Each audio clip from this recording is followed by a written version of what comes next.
Now, breaking news coming out of Spain, where the Football Association there has sacked the women's coach, Jorge Vilda.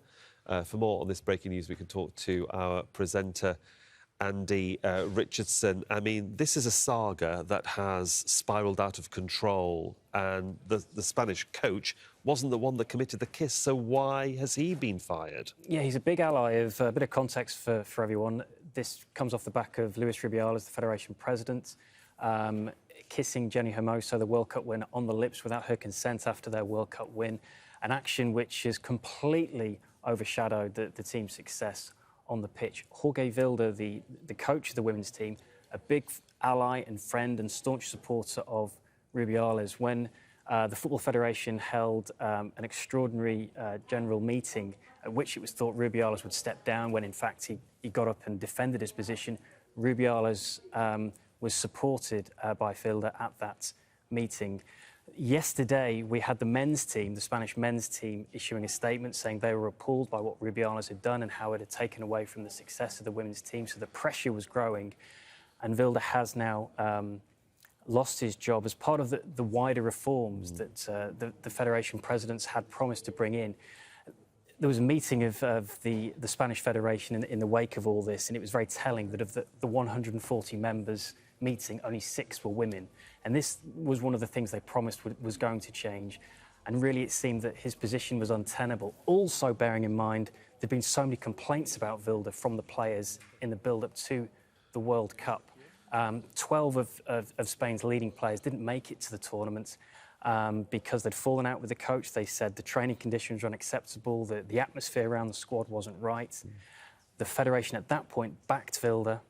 12 leading players did not go to the World Cup because of discontent with the coach. And with everything that's happened subsequently, and the fact that we see now that it wasn't just an isolated incident, a moment of madness on the pitch, there was systemic problems within the Football Federation.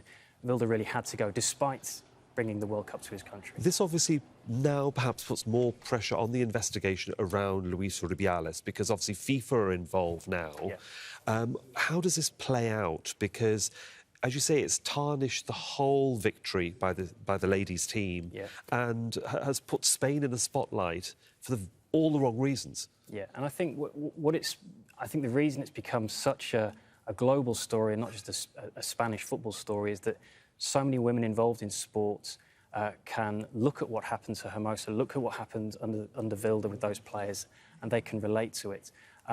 There was a survey done by Women in Sport in the UK, which is an umbrella organisation representing lots of women involved in football, and they said that 80% of women had faced discrimination in the workplace, on the football pitch, but that only around 20% felt empowered to actually complain about it or do anything about it. So I think it's become an issue that has got global resonance. Rubiales officially is still in the job. He's a powerful man at UEFA, the European governing body, who's still not really come out and condemned his behaviour. He's a vice president there. He's a friend of the UEFA president, Alexander Ceferin. At the moment, he's still in a job, but FIFA, the world governing body, have suspended him from all football-related activity. There is an investigation ongoing. There's investigations ongoing within Spain as well.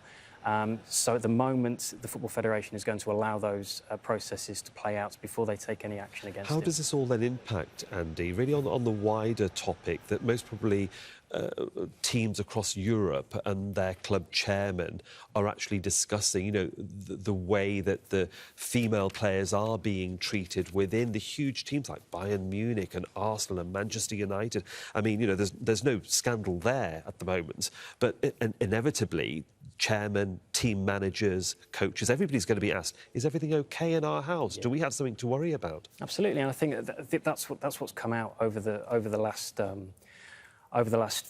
few days and weeks since this all happened. That is not just an isolated issue. This is not just Rubiales having a moment of euphoria and getting carried away on a platform in front of the world. This was just emblematic of far wider issues. We see in Spain, there was the coach prior to Vilda, Ignacio Correda. There were complaints repeatedly about his behaviour. But he was left in charge of the team for more than 20 years, despite players saying he's a bully, there are problems. the players were ignored. And I think what we have now is a situation whereby UEFA, FIFA, individual federations have to make sure that players are empowered. They have to have an ability to be listened to, an ability not to be ignored, because it's clear that in the past their complaints right up until this World Cup have just been ignored. Andy, it's obviously a story that is going to evolve throughout the day here on Al Jazeera. And of course, we'll get more analysis from you and our teams across the world, really, on what's going on. Thanks very much.